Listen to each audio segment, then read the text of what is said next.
दोस्तों नमस्कार। देखिए प्रशांत किशोर जी ने मुसलमानों के बारे में क्या क्या है, पूरा वीडियो लास्ट तक देखिएगा और चैनल को लाइक एंड सब्सक्राइब कीजिएगा। Thank you. अभी बहुत पानी बहना बाकी है। आपको सिर्फ इतना ही आग्रह करने आए हैं कि अब समय आ गया ये देखने का, समझने का कि समाज में कौन कौन से लोग जन सुराज से जुड़ रहे हैं, और ये तय करने का कि जब सारा समाज जन सुराज से जुड़ रहा है तो कहीं मुसलमान किनारे ना बैठा रह जाए। बस यही आपसे आग्रह करने आए और हमारे कहने पर मत जुटिए। आपके इलाके में खुलकर चर्चा कीजिए, भाई किसको वोट दे रहे हो। अगर सारे लोग कह रहे हैं कि जन सुराज को दे रहे हैं तो मेरा आग्रह बस इतना ही है कि आप पीछे मत रहिए। इसलिए नहीं कि प्रशांत किशोर कह रहे हैं, मेरे भाई आपको हक के साथ खड़ा होना बताया गया। हक के साथ खड़ा होइए, हक के साथ खड़ा होकर ही आगे का रास्ता निकलेगा। हकुल अल्लाह के साथ हकुल इबाद को अदा करने का भी अब आपका समय है। अब अपने समाज के लिए भी कुछ करना है। नमाज आपने पढ़ लिया, नमाज आप पढ़ रहे हैं, रोजे रख रहे हैं, हज पर जा रहे हैं, लेकिन आपको बताया गया है कि हकुल्लाह भी तब तक नहीं एक्सेप्ट होगा जब तक कि समाज के लिए आप कुछ नहीं कीजिएगा। तो हकुल इबाद अदा करने का अब समय आया। अब वो समय आया है कि बिहार के समाज को सुधारने के लिए आप भी कंधा लगाइए। सिर्फ अपने हिस्सेदारी की बात मत कीजिए, सिर्फ अपने बच्चों की बात मत कीजिए, पूरे बिहार के बच्चों की बात कीजिए। आपका हक तो मिलेगा ही मिलेगा, कोई उसको नहीं रोक सकता है। हमने पहले ही कहा, तो फिर से बैठकर ये न कहें कि 40 सीट मिलेगा कि नहीं मिलेगा। अरे भाई वो तो हो गया, वो कहानी खत्म हो गई। 40 सीट आपको मिलेगा ही मिलेगा, उसके लिए कोई पैरवी करने की, बैठक करने की जरूरत नहीं है। उसके लिए पैरवी करने की जरूरत नहीं है। जरूरत इस बात की है कि अब आप समाज के प्रति अपने जवाबदेही का हक अदा कीजिए। किनारे मत बैठे रहिए। इस लड़ाई में अल्पसंख्यक बनकर मत बनिए, मुसलमान बनकर हिस्सा लीजिए। अपने आप को अल्पसंख्यक कहना बंद कीजिए। बिहार को बनाने में जब ये इतिहास लिखा जाए कि जब ये नई चीज खड़ी हो रही थी तो मुसलमानों ने भी अपना खून पसीना बहाया था इसको बनाने में। इसीलिए आपको फिर से आज दोबारा निमंत्रण देने आए।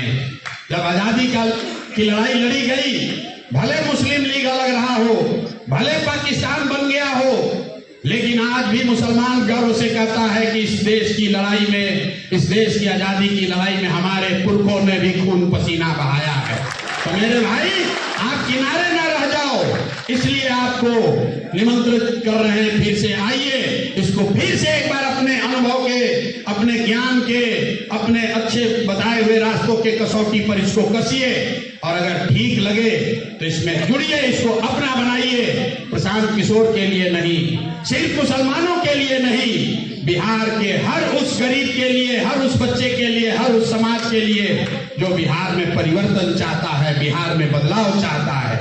कल होकर ये बात न हो कि मुसलमानों ने इसलिए साथ दिया जन सुराज का क्योंकि जन सुराज ने उनको 40 टिकट दिया।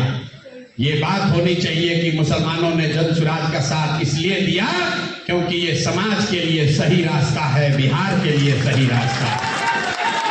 आप सिर्फ अपनी बात मत करिए, आप दूसरों की भी चिंता कीजिए। हमारी माँ बताती थी कि जो लंगर बांटता है वो भूखे नहीं मर सकता है। जो लंगर चला रहा है वो भूखे नहीं मर सकता है। जो दूसरों की चिंता करेगा वो उसकी चिंता ऊपर वाला करेगा। आप अच्छे बुरे की जरूर पहचान कीजिए। अगर हम लोगों में कोई गलती है, कमी है, उसको जरूर बताइए। अगर हम लोग की ईमानदारी और शुद्धता में, हम लोग के प्रयास में कोई कमी नहीं है, अगर उसमें आपको सच्चाई और ईमानदारी दिखती है तो आप इसमें जुड़िए। जुड़िए इसलिए नहीं कि मुसलमानों का भला हो, जुड़िए इसलिए नहीं कि आपका अपना और अपने बच्चों का भला हो, जुड़िए इसलिए कि बिहार का भला हो। अगर बिहार का भला होगा तो उसमें सबसे बड़ी आबादी आपकी है, आपका भला अपने आप होगा। अगर बिहार से पलायन रुकेगा तो सबसे ज्यादा मुस्लिम बच्चे ही होंगे जो अपना घर परिवार छोड़कर बाहर नहीं जाएंगे। अगर बिहार से गरीबी कम होगी तो सबसे ज्यादा आपकी आमदनी बढ़ेगी। अगर बिहार में शिक्षा सुधरेगा तो सबसे ज्यादा मुसलमानों की हालत सुधरेगी। और सबसे बढ़कर पूरे देश में बिहार के, आज जैसे हम कहानी सुना रहे हैं बंगाल के, मुर्शिदाबाद के, मालदा के मुसलमानों का, वैसे ही पूरे देश में ये कहानी, ये किस्से कहे जाएंगे कि जो मुसलमान 30 बरस तक लालटेन के साथ किरासन तेल बनकर जलते रहे, 3 बरस तक उन्होंने जन सुराज को जांचा, परखा, देखा, और फिर देखने समझने के बाद जिस दिन उनको लगा कि नहीं ये सही रास्ता है, उसके बाद मुसलमानों में कोई हिचकिचाहट नहीं रही, मुसलमानों ने इसको अपने कंधे पर बैठाकर आगे पार कराया। ये बात आपसे आग्रह करने आए। बाकी आप सबका यहाँ समय निकाल कर आने के लिए बहुत बहुत शुक्रिया।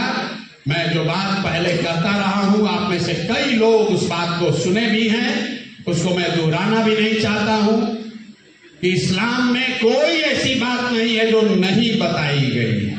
आपको सारे रास्ते बताए गए। राजनीति में किस पर भरोसा करना है, समाज में किसके साथ चलना है, क्या आपकी जवाबदेही है अपने बच्चों के प्रति, अपने समाज के प्रति, ये सारी बात आपके कुरान में, आपके हदीस में बताई गई है। एक बार उस पर गौर फरमाइए। भीड़ का तादाद का हिस्सा बनकर भेड़ बकरियों की तरह वोट मत दीजिए। आपके वोट की बड़ी कीमत है। एक SIR के लिए इतनी लड़ाई हो रही है, कितने मुसलमानों का नाम कट जाएगा? जरा घर पे बैठकर ध्यान से सोचिए। अगर 100 में 10 मुसलमानों का नाम कट जाएगा, आप इतनी चिंता कर रहे हैं, लेकिन जिनका 90 का नाम है वो कैसे वोट देंगे, इसकी चिंता कोई नहीं कर रहा। अगर वो 90 भी ठान ले कि हमको परिवर्तन करना है, तो 10 का अगर नाम कट भी जाएगा तो भी हम लोग हारेंगे नहीं, तो भी जीत कर आएंगे। तो नाम जुड़ना चाहिए, लेकिन हर परिस्थिति में डरना नहीं है। SIR पे हमने कई महीनों से कहा, आप जाकर देख लीजिएगा, सत्य को कोई प्रमाण की जरूरत नहीं है। जो मैंने कहा कल वही सुप्रीम कोर्ट ने कहा कि SIR करना चुनाव आयोग का अधिकार है। मैं नहीं चाहता हूं कि कोई मुसलमान कहे कि अधिकार नहीं। जैसे ही आप कहोगे, आपको कहेगा कि ये सब घुसपैठिया को लाना चाहता है। SIR करना चुनाव आयोग का अधिकार है, लेकिन उस अधिकार में यह शामिल है कि जब उस अधिकार का उपयोग कीजिए तो किसी गलत के नाम आप काट नहीं सकते हैं। जिसका नाम काटिए उसका नाम प्रकाशित करो, उसको मौका दो ताकि वो कागज पत्तर लाकर दिखा सके, पूरा समय दो। इसलिए SIR से डरिए मत। चुनाव आयोग को नागरिकता तय करने का कोई अधिकार नहीं है। ये मैं नहीं कह रहा हूं, सुप्रीम कोर्ट ने आज से 4 साल पहले कह दिया। तो आपको ये डराया जा रहा है, अरे SIR में नाम कट जाएगा। ये डर की राजनीति से निकलिए और उस बात को फिर से अपने जीवन में लागू कीजिए कि अल्लाह को छोड़कर किसी से डरने की जरूरत आपको नहीं है। SIR क्या डराएगा? आपने 10-15 वर्ष भाजपा का शासन देख लिया, बड़े बड़े कांग्रेस के राज के भी आपने दंगे देख लिए, आपने इतनी परिस्थिति देख ली, आपने CA NRC देख लिया, किसी से नहीं डरे। तब SIR क्या डराएगा आपको? 2-4-5 लोगों का नाम काट देगा। तो हम लोग संकल्प लेंगे कि जितना आदमी का नाम है, एक भी वोट घर पर नहीं बचेगा। सब आदमी 100% जाकर हम लोग वोट करेंगे, एक को नहीं कम पड़ेगा। और भरोसा रखिए, चुनाव आते आते एक आदमी का भी नाम कटने वाला नहीं है। जिसका नाम कटा है तुरंत बताइए हम लोगों को, क्योंकि ध्यान रखिए, इलेक्शन कमीशन को नागरिकता तय करने का अधिकार नहीं है। वो अधिकार सिर्फ और सिर्फ होम मिनिस्ट्री को है। इलेक्शन कमीशन ने जो 11 डॉक्यूमेंट जारी किए हैं जिस पर आप वोट देते रहे, उस 11 डॉक्यूमेंट में कोई भी डॉक्यूमेंट आपके पास है तो कितना भी नाम काट ले, अंत आते आते उसको वोट देने का अधिकार मिलेगा ही मिलेगा। इसलिए डरना नहीं है, बिल्कुल वोट पड़ेगा, वोट सही से पड़े ये जरूरी है। जो लोग वोट देने, जो घरों में कोई ना बैठा रह जाए, जो निकल कर जाए वो सही आदमी का चुनाव करे। SIR पहले तो नहीं हुआ, 2003 में हुआ था। 2003 के बाद क्या आपको राजनीतिक सफलता मिली? क्या आपकी दशा सुधर गई? क्या आपके हिसाब से लोग चुनकर आ गए? तो सिर्फ एक SIR से कुछ बात नहीं बनने वाली है। SIR पे लड़ाई जारी रहे, लेकिन उससे बड़ी लड़ाई है कि जिनको वोट का अधिकार है जिनके पास जिनका इलेक्टोरल रोल में नाम है वो कहीं गलती न करे, वो गलत लोगों का चुनाव न करे, वो सही लोगों का चुनाव करे। और यहाँ मुसलमानों के बीच में मैं बोल रहा हूं, अभी भी अगर आपको लग रहा हो अरे भाई ये लोग खड़ा होंगे मुसलमान का वोट कट जाएगा, हमने बापू सभागार में घोषणा की थी कि अगर आपको ये लगता है, आपको राजद और इंडिया गठबंधन वालों को मैं खुली चुनौती दे रहा हूं, जहां पर भी मुस्लिम विधायक उनके हैं, जहां पर भी इंडिया अलायंस के मुस्लिम विधायक हैं, या जहां पर भी वो मुसलमानों को उम्मीदवार घोषित पहले कर दे, हम वहां से मुसलमान नहीं लड़ाएंगे, हम हिंदू ही लड़ाएंगे। आप घोषित करके दिखाओ, आप घोषित करके दिखाओ। भैया ये घोषित नहीं कर सकते हैं, ये घोषित नहीं कर सकते हैं, हम सोच समझ के बोल रहे हैं, क्योंकि जहां आपका वोट है वहां पर ये आपको टिकट देते ही नहीं है, आगे भी नहीं देंगे। और अगर देंगे तो हम तो मन से बोल रहे हैं, टीवी कैमरा सब ऑन है, मेरे भाई जहां पर मुसलमानों की आबादी है उसको टिकट दे दो, जब स्वराज वहां हिंदू लड़ा लेगा, तुम मुसलमान लड़ा के जिता दो। मेरे भाई ये न देने वाले, जहां पर आपकी 60,000, 70,000, 80,000, 1 लाख की आबादी है वहां पर ये अपना दूसरा लड़ाते हैं, और जहां 30,000, 40,000 की जहां आपकी आबादी है वहां आपको लड़ाता है। आप चुनाव हार जाते हैं, आपके मन में भी धीरे धीरे बात बन गया है कि मुसलमान तो नहीं लड़ेगा।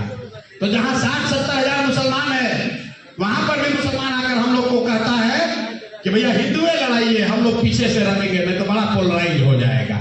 हमको पोलराइजेशन का कोई खतरा नहीं है, हम ये बात नहीं करते हैं, पोलराइजेशन वगैरह की बात नहीं करते हैं। बिल्कुल टोपी पहनकर आयत भी पढ़ते हैं, हदीस की भी बात करते हैं, मुसलमानों के साथ भी बैठते हैं, और साथ में हिंदुओं का एक बड़ा तबका भी हमारे साथ है। कोई हमको हिंदू मुसलमान करने की जरूरत नहीं है। इसलिए मेरे भाई आपसे विनम्र आग्रह है, आने वाले 2-3 महीने ध्यान से चीजों को होते हुए देखिए, किनारे मत बैठिए, देखिए। सभा में नहीं आना है मत आइए, हम आपको खुले मन से कह रहे हैं, आप हमारे भीड़ का हिस्सा मत बनिए, हमारी सभाओं में मत आइए। सभा के